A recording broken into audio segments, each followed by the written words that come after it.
আসসালামু আলাইকুম সবাইকে। আপনারা যারা দেখছেন বাংলাদেশের বিভিন্ন প্রান্ত থেকে যারা লাইভে যুক্ত হয়েছেন সবাইকে আসসালামু আলাইকুম। নির্বাচনী কাজে বের হয়েছিলাম। এখন হচ্ছে এটা আমার প্রথম নির্বাচন এবং আমার নির্বাচনী সকাল থেকে আমাদের কার্যক্রম সকাল থেকে আমরা শুরু করি। তো নির্বাচনী কার্যক্রমে আজকে আমরা এসেছি রাজামেহার ইউনিয়ন শেষ করে আমরা এখন গুনাইগড় ইউনিয়নে আছি। তো মনে হয়েছে যে অনেকদিন হয়তো সভা সমাবেশে কথা হয়, কিন্তু মনে হয়েছে যে কিছু বিষয় নিয়ে আপনাদের সামনে কথা হওয়া গুরুত্বপূর্ণ। তো যে বিষয়টা নিয়ে প্রথমেই কথা বলতে চাই সেটা হচ্ছে যে আমাদের যেই অনেক দিন পরে বাংলাদেশের অনেক রক্ত, অনেক শ্রম, অনেক ঘাম, অনেক মানুষের ত্যাগ, অনেক মানুষের গুম হওয়া, খুন হওয়ার এবং সর্বশেষ 24 সালে আমাদের জুলাইয়ে আমাদের অসংখ্য সহস্র মানুষের রক্তের মধ্য দিয়ে যে অর্জিত যে নির্বাচন, এই নির্বাচন অনুষ্ঠিত হতে যাচ্ছে আগামী 12ই ফেব্রুয়ারি। এই নির্বাচনটি আমাদের জাতীয় জীবনে বিশেষভাবে গুরুত্বপূর্ণ। এই নির্বাচনটি বাংলাদেশের প্রত্যেকটা প্রান্তের মানুষ আপনারা যারা আছেন, এই নির্বাচনটি বিশেষভাবে গুরুত্বপূর্ণ। যেমন হচ্ছে এই নির্বাচনের মধ্য দিয়ে আমাদের রাষ্ট্র কাঠামোর সংস্কার হবে। এই নির্বাচনের মধ্য দিয়ে আমাদের যে প্রক্রিয়ায় হচ্ছে ফেসিবাদী কাঠামো বিভিন্ন স্তরে স্তরে গড়ে উঠেছিল বছরের পর বছর, সেটির সংস্কার হবে। এবং আমাদের এই তরুণ প্রজন্ম ইতিহাসের প্রত্যেকটা স্তরে স্তরে যে রক্ত দিয়ে আমাদের হচ্ছে এই আমাদের আজকে নির্বাচনের যে উপলক্ষটি তৈরি করে দিয়েছে, সেটির হচ্ছে সফল প্রয়োগ হচ্ছে আমরা এই 12 তারিখ আমরা ঘটাতে পারবো। এই নির্বাচনকে সামনে রেখে কয়েকটা কথা। নাম্বার 1, এই নির্বাচনে গুরুত্বপূর্ণ প্রভাবকের ভূমিকা রাখবে হচ্ছে প্রশাসন, পুলিশ এবং হচ্ছে মিডিয়া। এই যে তরুণ প্রজন্মরা হচ্ছে আমার প্রোগ্রামে হয়তো যাচ্ছে, অনেকেই আমাদের প্রোগ্রামে হয়তো অনেকেই যাচ্ছে। কিছুক্ষণ পরে প্রোগ্রাম শুরু হবে, পাশেই আমার প্রোগ্রামের ফাঁকে আমি আপনাদের সাথে কথা বলছি। আগামী নির্বাচনে আমাদের প্রশাসন, পুলিশ এবং মিডিয়ার গুরুত্বপূর্ণ ভূমিকা রয়েছে। যেমন পুলিশ প্রশাসনকে আমরা দেখেছি নগ্নভাবে, সক্রিয়ভাবে আওয়ামী লীগ সরকার আপনার গত 3টা নির্বাচনে বাজেভাবে ব্যবহার করেছে। পুলিশ প্রশাসনকে সাক্ষী রেখে দিনের ভোট রাতে করেছে। আপনার মরা মানুষকে নিয়ে এসে ভোট দেওয়ানো হয়েছে। আবার আমরা দেখেছি যে তাদের জন্য আলাদা বরাদ্দ রাখতে হতো, তাদের জন্য আলাদা টাকা রাখতে হতো। ভোটের আগের দিন রাতে আপনার এসপির জন্য টাকা রাখতে হতো, ওসির জন্য টাকা রাখতে হতো, এসআই এর জন্য টাকা রাখতে হতো, কনস্টেবলের জন্য টাকা রাখতে হতো। এই যে কাজগুলো আমাদের করতে হতো, বিগত আমরা 17 বছর এই প্রক্রিয়াগুলোর মধ্য দিয়ে গিয়েছি। এবার পুলিশ প্রশাসনের ভাইয়েরা আপনারা যারা আছেন, আপনাদের কাছে অনুরোধ থাকবে যে আপনাদের প্রতি মানুষের অনাস্থা তৈরি হয়েছে। এটা এটা এটা সত্য। দীর্ঘ 1.5 দশকেরও আপনাদেরকে যেভাবে সক্রিয়ভাবে ফেসিবাদী কাঠামো আপনাদেরকে ব্যবহার করেছে, সেটির কারণে আপনাদের প্রতি কিন্তু একটা অনাস্থা তৈরি হয়েছে। এই অনাস্থা থেকে আপনার মানুষের আস্থায় ফিরে আসার উপলক্ষটা হোক এই নির্বাচন। আপনাদের কাছে অনুরোধ থাকবে, এই পুলিশ প্রশাসন আপনারা যারা আছেন, OC, DC, SP, constable, UNO আপনারা যারা আছেন, আপনাদের বেতনের টাকাটা কিন্তু জনগণের টাকায় হয়। আপনি চাকরিটা পেয়েছেন নিজ যোগ্যতায়, নিজ মেধায়, রাষ্ট্রের অর্থে পড়াশোনা করে নিজের যোগ্যতা দিয়ে আপনারা হচ্ছেন চাকরি পেয়েছেন এবং আপনারা দেশের জন্য পরিশ্রম করে যাচ্ছেন। এবং আমাদের দেশটাকে যদি আমরা সুন্দর করতে চাই, এই প্রশাসন এবং পুলিশের কিন্তু গুরুত্বপূর্ণ ভূমিকা রয়েছে। আমাদের একটা রাষ্ট্রের সবচেয়ে গুরুত্বপূর্ণ অংশগুলোর মধ্যে অন্যতম হচ্ছে পুলিশ প্রশাসন। আপনারা দেখেছেন রাজনৈতিকভাবে আপনাদেরকে গত 3টা নির্বাচনে কিভাবে ব্যবহার করে আপনাদেরকে জনবিচ্ছিন্ন করে ফেলা হয়েছে, যার কারণে হয়তো আপনারা রাজনৈতিক কিছু সবাই না, কিছু পুলিশ প্রশাসনের ভাইরা হয়তো আপনারা রাজনৈতিক সহচর্য পেয়েছেন, রাজনৈতিক হয়তো পৃষ্ঠপোষকতা পেয়েছেন, কিন্তু আপনারা কিন্তু গণবিচ্ছিন্ন হয়েছেন, জনবিচ্ছিন্ন হয়েছেন। আপনাদের কাছে অনুরোধ থাকবে, আপনারা চাকরিটা নিজ যোগ্যতায় পেয়েছেন, আপনাদের দায়বদ্ধতা জনগণের কাছে, আপনাদের সন্তান আছে, আপনাদের পরিবার আছে। আমি আপনাদের কাছে করজোর অনুরোধ করব, এই প্রজন্মের 24 পরবর্তী বাংলাদেশের আপনাদের প্রতি অনেক প্রত্যাশা। তারা দেখতে চায় যে পুলিশ প্রশাসন একটা সুষ্ঠু, নিরপেক্ষ একটা নির্বাচন উপহার দিবে। তারা কোনো পক্ষ অবলম্বন করবে না। পুলিশ প্রশাসন বিএনপিরও হবে না, তারা জামাতেরও হবে না, তারা এনসিপিরও হবে না, তারা জনগণের হবে এবং তারা জনগণের ভোটাধিকার নিশ্চিত করবে। ভাই, এই যে নির্বাচনের আগে আপনাদেরকে পয়সা দেওয়া হয়, খাম দেওয়া হয়, এটা কয়দিন? এই টাকা দিয়ে 1 মাস যাবে, 2 মাস যাবে, কিন্তু এই টাকাটার জন্য কেন আপনারা আপনাদের ভবিষ্যৎ প্রজন্মকে আপনারা হচ্ছে আপনারা সংকটের মুখে ফেলবেন, আপনারা হচ্ছে ধ্বংসের মুখে ফেলবেন? সেজন্য আপনাদের কাছে প্রত্যাশা থাকবে, এই যে পুলিশ প্রশাসনের ভাইয়েরা আপনারা যারা আছেন, আমরা আপনাদের ভাই, আমরা আপনাদের বন্ধু, বাংলাদেশ আপনাদের দিকে তাকিয়ে আছে। আর নিজেদেরকে একটা খামের কাছে, কিছু টাকার কাছে আপনারা আপনাদের সম্মান, আপনাদের আত্মমর্যাদা, আপনাদের এই যে পোশাকের আত্মমর্যাদা, সেটা আপনারা বিক্রি করে দিবেন না। আপনাদের কাছে আমাদের করজোড়ে অনুরোধ থাকবে, পুলিশের প্রতি যে অনাস্থা তৈরি হয়েছে মানুষের, জনগণের, সে অনাস্থা থেকে উত্তরণের জন্য আস্থায় ফিরে আসতে হলে আগামী নির্বাচনে এই 12 তারিখে আপনাদের এটা হচ্ছে একটা পরীক্ষা। এটা রাজনীতিবিদদের যেমন পরীক্ষা, এটা কিন্তু আপনাদেরও একটা পরীক্ষা।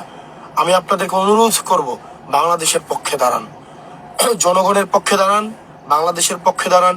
নিরপেক্ষভাবে মানুষ যাকে ভোট দিয়ে নির্বাচিত করতে চায়, আপনারা ভোট প্রক্রিয়াটাকে আপনারা হচ্ছেন, আপনাদের যে দায়িত্ব, সেই দায়িত্বটাই হচ্ছে আপনারা যথাযথভাবে পালন করুন। আপনাদের কোনো পক্ষ অবলম্বন করার দরকার নেই, আপনারা বাংলাদেশের মানুষের পক্ষে অবস্থান নিন। এই আর আপনারা অনেক গত মানুষের হৃদয়ে আশাভঙ্গ হয়েছে বারবার। আমরা চাই এবার পুলিশ প্রশাসন নিরপেক্ষ ভূমিকা রাখবে, তারা কোনো দলের গোলামি হবে না। আমরা জানি আপনারা কেন হচ্ছে এই রাজনৈতিক ছত্রছায়া আপনারা থাকতে হয়, আমরা জানি আপনাদের পোস্টিং, প্রমোশন এগুলো হচ্ছে রাজনৈতিক নেতাদের উপর অনেক সময় নির্ভর করে। আমরা চেয়েছি পুলিশ সংস্কারের মধ্য দিয়ে আপনাদের পোস্টিং প্রমোশনের জন্য রাজনৈতিক নেতাদের ইচ্ছার উপরে না থেকে বরং আপনার যোগ্যতা এবং মেধার উপরে থাকে সেটি প্রণয়ন করা। আমরা কিছু ক্ষেত্রে পেরেছি, কিছু ক্ষেত্রে পারিনি, কিন্তু আমরা আপনাদেরকে নিশ্চিত করছি, আমরা চাই না আপনারা আবার বেনজির হারুন হয়ে উঠুন, বিপ্লব হয়ে উঠুন। আপনারা জনগণের কাছে দায়বদ্ধ থাকুন। আমরা কোনো রাজনৈতিক ছত্রছায়া আমরা আপনাদেরকে আর দেখতে চাই না। আমরা চাই আপনাদের পোস্টিং প্রমোশন গুলো মেধা এবং যোগ্যতার মধ্য দিয়ে হোক, কোনো রাজনৈতিক নেতার সদিচ্ছার মধ্যে দিয়ে যেন না হয়, সেই বিষয়টা আমরা নিশ্চিত করার চেষ্টা করব। প্রিয় প্রশাসনের ভাইয়েরা, আপনারা জনতার পক্ষে নেমে থাকবেন। আপনারা 12 তারিখ আপনারা নিরপেক্ষতা বজায় রাখবেন। আপনাদেরকে অনুরোধ করছি, আপনারা নিরপেক্ষতা বজায় রাখবেন। কারো পক্ষে অবস্থান নেওয়ার দরকার নাই, আপনারা জনতার পক্ষে অবস্থান নিন। দ্বিতীয়ত, আগামী নির্বাচনে মিডিয়ার গুরুত্বপূর্ণ ভূমিকা রয়েছে। ইতিমধ্যেই মিডিয়া আমাদেরকে আবার হতাশ করছে। মিডিয়া যেভাবে জুলাইয়ে গণবিরোধী অবস্থান নিয়েছে, সাংবাদিকরা, আমি দেখেছি সাংবাদিকরা চেষ্টা করে তারা তাদের পেশাগত দায়িত্ব পালন করার, তারা বস্তুনিষ্ঠ সংবাদ পরিবেশন করা, বস্তুনিষ্ঠ সংবাদ জনতার কাছে পৌঁছে দেওয়ার, তারা তাদের নিরবিচ্ছিন্ন প্রচেষ্টা থাকে। হাউস মালিকরা তাদেরকে বেতন ভাতা থেকে বঞ্চিত করে, যথাযথ সম্মান দেয় না, ওয়েজ বোর্ড নিশ্চিত হয় নাই এই আমাদের সাংবাদিকরা দেখা যায় বস্তুনিষ্ঠ সংবাদটা যখন গণমাধ্যমে পরিবেশন করে, আমরা দেখলাম যে হাউস মালিক যারা আছে, হাউস মালিক তারা হচ্ছে সেটাকে ডিস্টোর্ট করে দেয়, সেটাকে হচ্ছে তারা নষ্ট করে দেয়। তারা যেই দলের পক্ষ অবলম্বন করেছে সেই দলের পক্ষ অবলম্বন অনুযায়ী হচ্ছে সংবাদ প্রচার করে।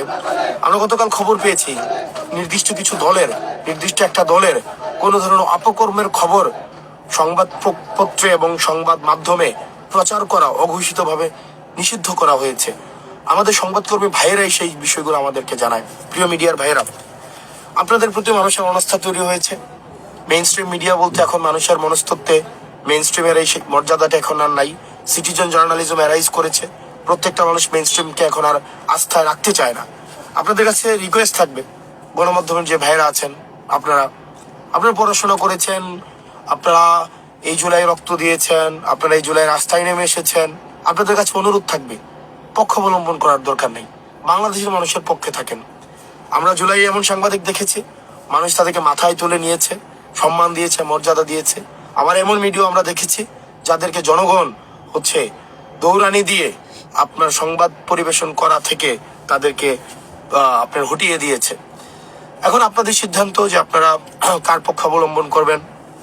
আপনারা যদি শুধু কর্পোরেট প্রতিষ্ঠানগুলোর শুধু পারপাস সার্ভ করেন, সেক্ষেত্রে এক ধরনের, আবার যদি আপনি জনতার পারপাস সার্ভ করেন, সেক্ষেত্রে মানুষ আপনাকে এক ধরনের ট্রিট করবে।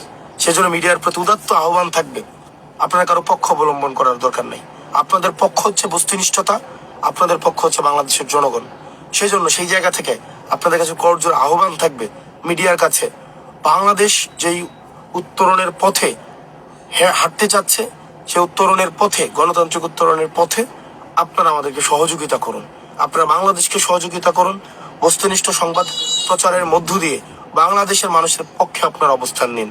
আপনারা যেই বিগত সময়ে যেভাবে আপনারা দেখেছেন অবৈধ ভোটের বৈধতা উৎপাদন করেছেন, আশা করি এই নির্বাচনে আপনারা বাংলাদেশের মানুষের পক্ষে অবস্থান নেবেন, এটা আপনাদের কাছে করজোর অনুরোধ থাকবে। পরবর্তীতে আমাদের যারা সেনাবাহিনীর সদস্য আছেন, আমরা গতবার আমি দেখেছি যে 24 সালে নির্বাচনের আগে সেনাবাহিনীর যে ভ্যানগুলো নিরাপত্তার জন্য রাস্তা দিয়ে যাচ্ছিল, তখন মানুষ ভুয়া ভুয়া বলে স্লোগান দিয়েছে।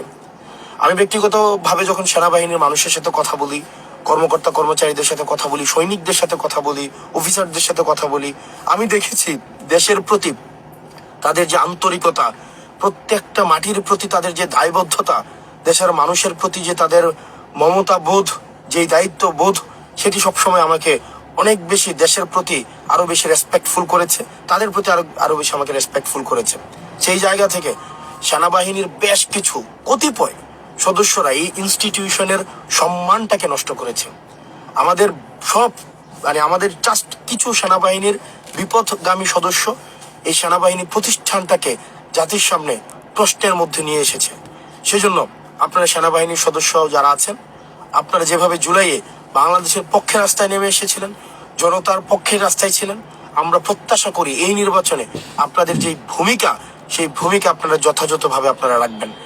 আপনারা বাংলাদেশের পক্ষে থাকবেন, একটা সুষ্ঠু সুন্দর নিরপেক্ষ নির্বাচনের জন্য আপনারা যথাযথ আপনারা নিরপেক্ষ ভূমিকা রাখবেন। আপনাদের প্রতি মানুষের অনেক প্রত্যাশা, আপনাদের প্রতি এই যে একটা সাময়িক অনাস্থা তৈরি হয়েছে, মানুষ আপনাদেরকে আস্থায় নিতে চায়, আপনাদেরকে ভালোবাসতে চায়, ধারণ করতে চায়।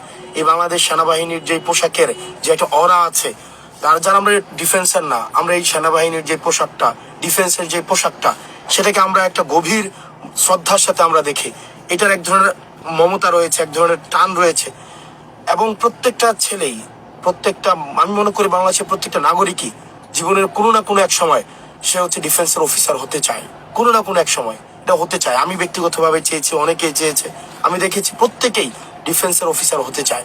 তা আপনাদের পোশাকের প্রতি কিন্তু মানুষের এক ধরনের প্রত্যাশা আছে, আপনাদের কাছ থেকে মানুষের চাওয়া অনেক বেশি চাওয়া, অনেক বেশি চাওয়া। সেই চাওয়ার মর্যাদা আপনারা রাখবেন। আশা করি আমাদের এবার সেনাবাহিনী তারা তাদের যেই কিছু কতিপয় বিপথগামী সদস্যের কারণে তাদের প্রতিষ্ঠানের মর্যাদা যেভাবে ক্ষুণ্ণ হয়েছে, আশা করি এই 12 তারিখ তারা তাদের এই প্রতিষ্ঠানের সম্মান আবার পুনরুদ্ধারে তারা তাদের যথাযথ দায়িত্ব পালনের মধ্য দিয়ে বাংলাদেশের মানুষের আস্থা অর্জন করবে। প্রশাসন, পুলিশ, মিডিয়া এবং সেনাবাহিনী আপনারা যারা আছেন, আপনাদের প্রতি অনুরোধ থাকবে আপনারা আবার নিরপেক্ষ ভূমিকা পালন করুন। এই 12 তারিখ কিন্তু শুধুমাত্র যে ভোটারদের পরীক্ষা বিষয়টা এমন না, এই প্রতিষ্ঠানগুলোরও পরীক্ষা, আপনাদেরও পরীক্ষা, আপনারা কতটা মানুষের আস্থা অর্জন করেছেন সেটিরও পরীক্ষা। সেই জন্য আমরা প্রত্যাশা করি আপনারা গণবিরোধী অবস্থান নেবেন, আপনি জনতার পক্ষে, গণমানুষের পক্ষে, বাংলাদেশের পক্ষে অবস্থান নেবেন। প্রিয় তরুণ প্রজন্ম, আপনারা যারা আছেন, যারা আমরা কখনোই ভোট দিতে পারিনি, আমরা কখনোই হয়তো ভোটার হয়েছি কিন্তু আমরা কখনোই ভোট দেইনি, ভোট দেওয়ার আমরা দেখেছি যে বিগত সময়ের যে ভোট আমার অধিকার কেড়ে নেওয়া হয়েছে, রাষ্ট্রের মালিকানা আমাদের থেকে নিয়ে যাওয়া হয়েছে, আমরা রাষ্ট্রের মালিকানা ছিলাম না। এই রাষ্ট্রের মালিকানা পুনরুদ্ধারের নির্বাচন হচ্ছে এই নির্বাচনটি। তরুণ প্রজন্ম, আপনারা রাষ্ট্রের মালিকানা বুঝে নিন, আপনার ভোটাধিকার প্রয়োগ করুন। আপনি ভোটাধিকার প্রয়োগের মাধ্যমে আপনি যাকে ইচ্ছা ভোট দেন, আপনি যেই পছন্দের প্রার্থীকে ইচ্ছা আপনারা ভোট দেন, ভোট দিয়ে আপনারা রাষ্ট্রের মালিকানাটা বুঝে নেন। আমাদেরকে সবাই বলতো, আমাদের এই তরুণ প্রজন্মকে, আই হেট পলিটিক্স, তারা দেশ, রাষ্ট্র কাঠামো, সমাজ, রাজনীতি, অর্থনীতি এগুলোর প্রতি তাদের হচ্ছে এক ধরনের অনীহা কাজ করে। এটা অ্যাপলিটিক্যাল একটা মাইন্ডসেট আমাদের হচ্ছে পুরো সমাজে ছড়িয়ে গিয়েছিল। কিন্তু আপনারা জুলাইতে প্রমাণ করে দিয়েছিলেন, এই তরুণ প্রজন্ম যখন জাগে তখন ফেসিবাদের গোলা বারুদ, ফেসিবাদের হচ্ছে পেটুয়া বাহিনী কোনো কিছুই তাদের সামনে দাঁড়াতে পারে না। আমরা চাই এই তরুণ প্রজন্ম সত্যের পক্ষে, ন্যায়ের পক্ষে, ইনসাফের পক্ষে আগামী 12 তারিখ আপনারা আপনাদের রায় প্রদান করবেন, আপনারা ভোট প্রদান করবেন। আমরা আমাদের এই রাষ্ট্রীয় মালিকানা যেটা জনগণের হওয়ার কথা, আমরা জনগণকে বুঝিয়ে দিতে চাই। তরুণ প্রজন্ম, আমরা ইতিহাসের স্তরে স্তরে আমরা রক্ত দিয়েছি, আমাদের রক্ত দেওয়ার সময় আমাদের প্রয়োজন হয়, রক্ত দেওয়ার সময় তরুণদের রক্তের এক ধরনের তরুণদের রক্তমাখা ক্ষমতার চেয়ার দখল করার জন্য আমাদের অভিজ্ঞ প্রজন্ম সবসময় প্রস্তুত থাকে। আমাদের ক্ষমতা কাঠামোতে যেতে হলে আমাদের দেখা যায় যে তরুণদের রক্তের এক প্রয়োজনীয়তা বোধ হয়। এই তরুণ প্রজন্ম সবসময় রক্ত দিয়েছে, সবসময় রাষ্ট্রীয় প্রয়োজনে, দেশের প্রয়োজনে আবার রক্ত দিবে। কিন্তু রক্ত দেওয়ার জন্য আমাদের এই যে রক্ত দিয়েছে জুলাইতে, সেটার একটা দায় রয়েছে, সেটার রাষ্ট্র থেকে আমাদের কিছু বুঝে পাওয়ার আমাদের দায় আছে। সেই জায়গা থেকে আপনারা এবার প্রত্যেকেই আপনাদের ভোটাধিকার প্রয়োগ করবেন। যাকে খুশি, যাকে আপনার যোগ্য মনে হবে আপনারা তাকে ভোট দিবেন। অবশ্যই অবশ্যই ভোটাধিকার প্রয়োগ করবেন। এবার নির্বাচনে তরুণ প্রজন্ম তাদের অনেকে আছে গত 3টা নির্বাচনে ভোট দিতে পারেনি, অনেকেই রয়েছে এই বছর প্রথম ভোট, আপনি ভোটাধিকার প্রাপ্ত হয়েছেন। আপনারা সবাই আপনাদের ভোট প্রদান করে আপনার রাষ্ট্রের মালিকানা বুঝে নিন। এবং সর্বশেষ আমার অভিজ্ঞতা ব্যক্তিগতভাবে, আমি যেহেতু আমার 212টা গ্রাম, আমি 212টা গ্রামে আমি নিজে গিয়েছি, আমি অন্তত 300-র বেশি উঠান বৈঠক করেছি, 300-র বেশি উঠান বৈঠক করেছি। আমি গত আপনার 3-4 মাসের রাজনৈতিক নির্বাচন কেন্দ্রিক কার্যক্রমে আমি 300-র বেশি উঠান বৈঠক করেছি। আমি জনতার কাছে গিয়েছি, প্রত্যেকটা মানুষের কাছে যাওয়ার চেষ্টা করেছি। নারী, পুরুষ, কৃষক, শ্রমিক, শ্রমজীবী, পেশাজীবী, সরকারি চাকরিজীবী, প্রত্যেকটা মানুষ, আলেম ওলামা, মাদ্রাসার শিক্ষার্থী, স্কুলের শিক্ষার্থী, কলেজের শিক্ষার্থী, প্রত্যেকটা স্তরের মানুষের কাছে আমি পৌঁছানোর চেষ্টা করেছি। তাদের প্রয়োজন প্রত্যাশা আমি শোনার চেষ্টা করেছি। সমস্যাগুলি নিয়ে আমার গভীর অনুধাবন হয়েছে, সম্ভাবনা নিয়ে আমার বিশেষ এক ধরনের পর্যবেক্ষণ তৈরি হয়েছে সমস্যার আলোকে। প্রিয় দেবিদ্বারবাসী, আপনাদের কাছে আহ্বান থাকবে, আগামী 12 তারিখ দেবিদ্বারের মালিকানা আপনারা বুঝে নিন। ভোটাধিকার প্রয়োগের মাধ্যমে আপনার যেই হারানো যেই অধিকার ছিল সেটা আপনারা বুঝে নিন। এবং আমরা প্রত্যাশা করি দেবিদ্বারের মানুষ সৎ, যোগ্য, দক্ষ একজন মানুষকে তার ভোটাধিকার প্রয়োগ করবে। আমার মায়েরা, আমার তরুণ প্রজন্ম, অভিজ্ঞ আমাদের সিভিল, আমাদের যারা সুপ্রিম সিটিজেন আছে, আমাদের যারা বিভিন্ন রাজনৈতিক দলের নেতৃবৃন্দ আছে, আমি বিশ্বাস করি আপনারা এবার দেবিদ্বারের প্রশ্ন ঐক্যবদ্ধ। আপনারা যাকে মনে করেন দেবিদ্বারের ইতিবাচক পরিবর্তন সম্ভব, আপনারা তাকেই আবার ভোট দিবেন, আপনারা ভোট প্রদান করবেন। আপনারা যে দলই হন না কেন, আপনি বিএনপির হতে পারেন, আপনি জামাতের হতে পারেন, এনসিপির হতে পারেন, খেলাফতে মজলিসের হতে পারেন, নেজাম ইসলাম, এলডিপি, আপনি যে কোনো দলেরই হন না কেন, দেবিদ্বারের প্রশ্নে, দেবিদ্বারের উন্নয়ন, দেবিদ্বারের প্রগতি, দেবিদ্বারের সমৃদ্ধির প্রশ্নে অবশ্যই অবশ্যই আমাদেরকে ঐক্যবদ্ধভাবে কাজ করে যেতে হবে। আমি আপনাদের কাছে আপনাদের সন্তান হিসাবে আমি রাস্তার অলিগলি হেঁটে গিয়েছি, প্রত্যেকটা গ্রামে গ্রামে গিয়েছি, প্রত্যেকটা বাড়িতে বসার চেষ্টা করেছি, মানুষের সমস্যার সমাধানের শোনার চেষ্টা করেছি, শিক্ষার্থীদের কাছে পৌঁছানোর চেষ্টা করেছি, শ্রমজীবী পেশাজীবী মানুষের কাছে গিয়েছি। আপনাদের কাছে অনুরোধ থাকবে, এই 12 তারিখ আপনি আপনার ভোটাধিকার প্রয়োগের মাধ্যমে আপনি আমাকে সহায়তা করেন, আমাদের 11 দলীয় ঐক্যবদ্ধ জোটকে সহায়তা করেন। আমি যেন আপনার প্রতিনিধি হয়ে সংসদে আপনার অধিকার নিয়ে কথা বলতে পারি, বাংলাদেশ নিয়ে কথা বলতে পারি, সেই সুযোগটি আপনারা আমাকে করে দিবেন। আমি হেঁটে বেরিয়েছি সেই ইষ্টগ্রাম থেকে খাতগড় পর্যন্ত, খাতগড় থেকে ইষ্টগ্রাম পর্যন্ত প্রত্যেকটি গ্রামে ছুটে বেরিয়েছি। আমি ওদিক থেকে বরকামতা, সুলতানপুর, রাজামেহের, তারপর মোহনপুর, ধামতি, রাজামেহের, তারপর আপনার উত্তর গুনাইগড়, দক্ষিণ গুনাইগড়, পৌরসভা, জাফরগঞ্জ, রসুলপুর, বড়শালগড়, তারপর আপনার ইউসুফপুর, তারপর ফতেহাবাদ, সুবিল, প্রত্যেকটা জায়গায় আমি যাওয়ার চেষ্টা করেছি, প্রত্যেকটা মানুষের কাছে যাওয়ার চেষ্টা করেছি। খুব গভীর থেকে আপনাদের সমস্যা সমাধানের চেষ্টা শুনেছি, সমস্যাগুলো শুনেছি। আপনারা চেষ্টা করি আপনারা আমার এই পরিশ্রমের মূল্যায়ন আপনারা করবেন। বিশেষ করে দেবিদ্বারের মানুষের যে ভালোবাসা আমি পেয়েছি, মানুষ আমাকে যেভাবে গ্রহণ করেছেন, অর্থ দিয়ে আমাকে যেভাবে গ্রহণ করেছেন। আমার অনেক বন্ধু আছে যারা আমার ছোট ভাই, বড় ভাই, চাকরি ছেড়ে দিয়ে আমার নির্বাচন করার জন্য আসছেন, চাকরি থেকে ছুটি নিয়ে। আমার অনেক বড় ভাই আছে যারা বিদেশ থেকে শুধুমাত্র নির্বাচন করার জন্য আসছে, হয়তো সে অন্য রাজনীতি করে, সে কেউ ব্যবসা থেকে ছুটি নিয়ে আমার নির্বাচন করার জন্য আসছে। আমি আপনাদের সবার প্রতি কৃতজ্ঞ। আপনারা যারা আছেন, যারা আমার জন্য, শুধুমাত্র শাপলাকলির জন্য, আমার স্কুলের ছোট ভাইরা, দেবিদ্বারের সব স্কুলের শিক্ষার্থীদের মধ্যে যেই স্বতঃস্ফূর্ত অংশগ্রহণ শুধু হাসনাত ভাইকে জেতানোর জন্য, আমি সেটার প্রতি অনেক বেশি কৃতজ্ঞ আপনাদের প্রতি। আপনারা 12 তারিখ আশা করি আমি আপনাদের মর্যাদা রাখতে পারবো। আপনারা ভোটাধিকার প্রয়োগের মধ্য দিয়ে আপনাদের এতদিনের পরিশ্রমকে আপনারা সফল করবেন। আমি খাতগড় থেকে ইষ্টগ্রাম পর্যন্ত হেঁটে বেরিয়েছি। প্রত্যেকটি গ্রামে গ্রামে আমি যেমন কাশারিখোলা লাইটটা গিয়েছি, ঠিক একইভাবে একদম শেষ মাথায় ইষ্টগ্রামের ওই বড়শালগড় মন্ত্রীবাড়ির ওই গ্রামগুলা পর্যন্ত গিয়েছি। প্রত্যেকটা গ্রামে আমি আমার পদচিহ্ন আমি রেখে আসতে পেরেছি। এবং আমি আমার উপজেলায় আমার বড় হওয়া থেকে শুরু করে আমার গ্রাম, প্রত্যেকটা গ্রাম আমার গ্রাম হয়ে উঠেছে। দেবেদ্বারের প্রত্যেকটা পরিবার আমার পরিবার হয়ে উঠেছে। প্রত্যেকটা সে বিএনপি করে কিন্তু আমাকে বুকে টেনে নিয়েছে, আমাকে অর্থ দিয়ে সহায়তা করেছে। আমি আপনাদেরকে বলি, আমি যেই মনোনয়ন ফর্ম কিনতে যেই টাকাটা লাগে, এই টাকাটাও আমাকে এখানে সব রাজনৈতিক দলের মানুষ মিলে আমাকে টাকাটা দিয়েছে।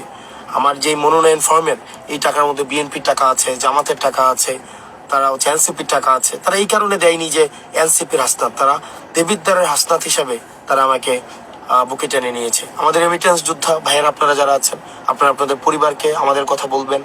আপনাদের রেমিটেন্স যোদ্ধা প্রত্যেকটা মানুষের প্রতি আহ্বান থাকবে, আপনারা আপনাদের পরিবার রেখে অনেক দূরে আছেন। আপনারা ইতিমধ্যে আপনাদের ভোটাধিকার প্রয়োগ করেছেন। শাপলাকলির প্রতি আপনাদের যে সমর্থন আমরা দেখেছি, সেটা আমাদের সারা জীবন মনে থাকবে।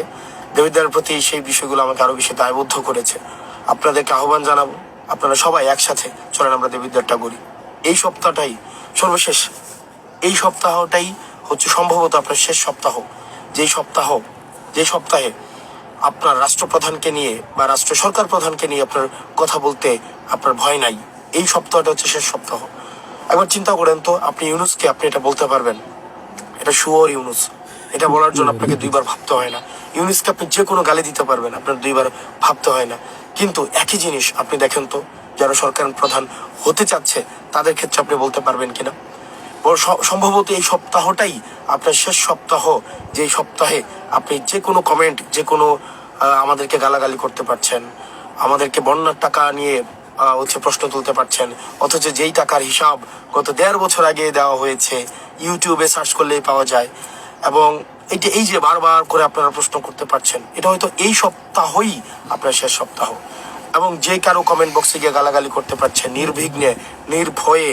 এবং আমাদেরকে যে আপনারা যেভাবে প্রশ্নের মধ্য দিয়ে জর্জরিত করেছেন আমাদেরকে, এই একটা পক্ষকে এই প্রশ্ন করাটা মনে হয় এই সপ্তাহই আপনাদের শেষ সপ্তাহ। কারণ এই সপ্তাহের পরে আপনারা আমাদেরকে প্রশ্ন করতে পারবেন, গালাগালিতে যারা করে তাদেরকে প্রশ্ন, আমাদেরকে গালাগালি করতে পারবেন। কিন্তু ভেবে দেখেন, যারা হচ্ছে আপনি সবাইকে প্রশ্ন করতে পারবেন কিনা, সবাইকে গালাগালি করতে পারবেন কিনা, এই জিনিসটা একটু ভেবে দেখেন।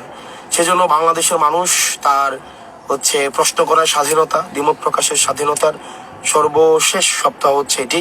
এরপরে যে দ্বিমত প্রকাশের স্বাধীনতা এবং গালাগালি করার স্বাধীনতা, সেটা হয়ে যাবে। রাষ্ট্র যতটুকু চাইবে, যাকে চাইবে তাকে আপনি করতে পারবেন। তো সেই জায়গা থেকে আপনারা গত 1.5 বছর আমাকে যথেষ্ট গালাগালি করেছেন, প্রশ্ন করেছেন। প্রত্যেকটা প্রশ্নকে স্বাগত জানিয়েছি, প্রত্যেকটা গালাগালিকে গ্রহণ করেছি। কোনো প্রতিক্রিয়া, প্রতিহিংসা কখনোই কাউকে দেখাইনি। সেটি অব্যাহত থাকবে আমার জায়গা থেকে। প্রিয় বাংলাদেশবাসী, আপনারা বাংলাদেশের মালিকানা বুঝে নেন। একটা ইনসাফের রাষ্ট্র আপনারা তৈরি করুন, একটা বৈষম্যহীন বাংলাদেশ আপনারা তৈরি করুন। এই প্রজন্মের দায়ভার আপনাদের উপরে, দায়িত্ব আপনাদের উপরে। আমরা চলেন একটা বাংলাদেশ সুন্দরভাবে গড়ে তুলি, যে বাংলাদেশটা আমাদের ইনসাফের হবে।